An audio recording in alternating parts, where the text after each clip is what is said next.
Satnam, I want to teach you bound angle pose.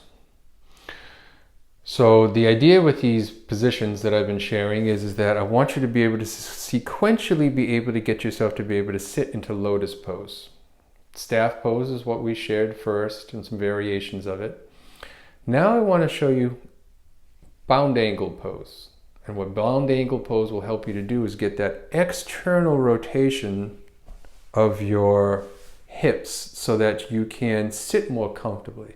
Staff pose gives you the ability to sit tall. This gets your hips to rotate outward so we can get our legs to rotate out so we can sit comfortably without our legs falling asleep.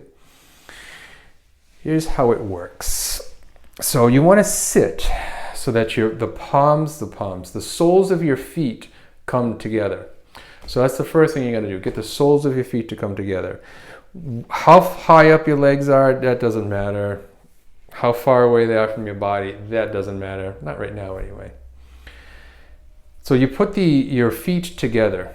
You're going to grab onto your foot so that your fingers are on the back side of the top of your foot, and your thumb is on the pads of both hands, right? So you're just going to reach onto this. What you're trying to do is you're trying to get this part of your foot to push down against the floor of both. So if we start with that, and again, not worrying about sitting up tall or anything like that yet, right? We're just holding our feet and we've got our feet hopefully connected. And again, if we're up here like this, that's fine. It doesn't matter. Push the edge of the foot against the floor. That's the first thing. So you're going to push that in. Now what that should have automatically done is just force your leg to drop just a tiny bit. Just drop down a tiny, tiny bit. The next thing you're going to do is you're going to take those edges of the feet and you're going to push them down simultaneously into the floor. So not only are we pushing the edges down, but we're pushing them together. So the edges of the feet are going down into the floor and then we're trying to push them together. But we don't want our feet to push together because look what happens to our knees. So we want our feet, which is what the hands are going to help us to do, is going to help open up our feet so that our feet end up doing this. Right? Because if we have our feet touch one another, the knees have to come up at the same time. But if we take our feet and we start to just slowly pull them apart, what happens is our knees have no choice but to come apart. The next thing you want to do is do what you can to get as close as you can to your body. So if you can bring this all the way in so that it's touching the pubic bone, fantastic. If you can't do that, find something that's reasonable. And if what's reasonable is way out in front, then let it be so. Doesn't matter. You got to start somewhere. But bring them together to something that's kind of comfortable for you.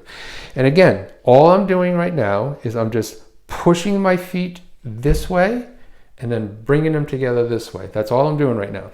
And I'm just going to hold that. And it doesn't mean like crazy pressure. It's enough that you can feel a muscular contraction because you need to have balance into the nervous system and the muscles in order to get the shift and the change for various substances in our body, the structural tissue that we're trying to elongate and elicit change for. So you can't be just like squeezing it in tight and holding it tight because you're not going to get the openness that you're after.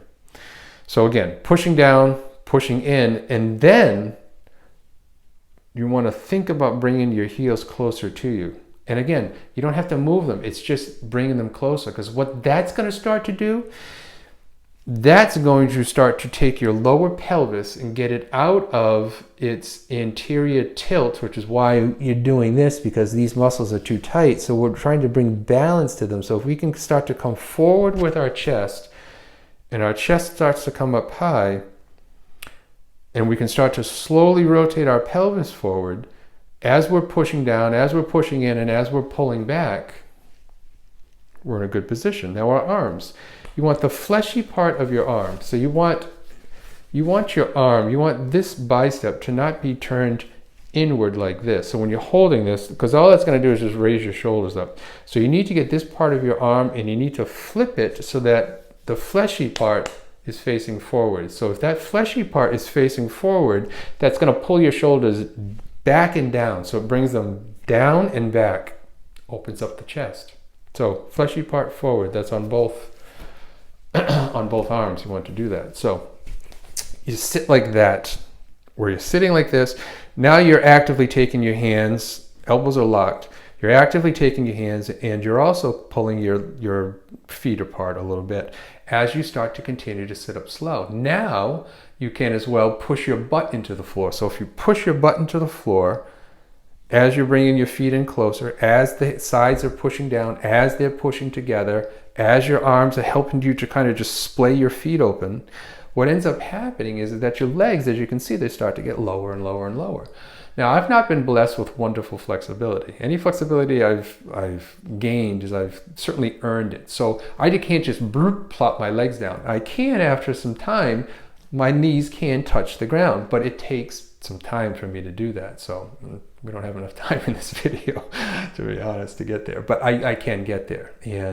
But it's just not my genetic makeup to be flexible. I have to kind of just get there, and I have to get there through a sense of balance and allowing things to kind of shift inside of me. So again, this is the position, and you sit this way. Do you find something that's comfortable? Doing a mild contraction, like I've just explained to you with all those positions, your butt pushing down, your feet pushing down, your feet pushing together, the feet bringing in closer, your hands pulling your feet apart, elbows are straight, face forward, chest out, chins in, sitting tall, and you're trying to touch your knee down. But pushing with your feet will allow that openness to start to happen. And this is the position. You can close your eyes, you can keep your eyes open, and you just sit here and you breathe gently. And this is bound angle pose.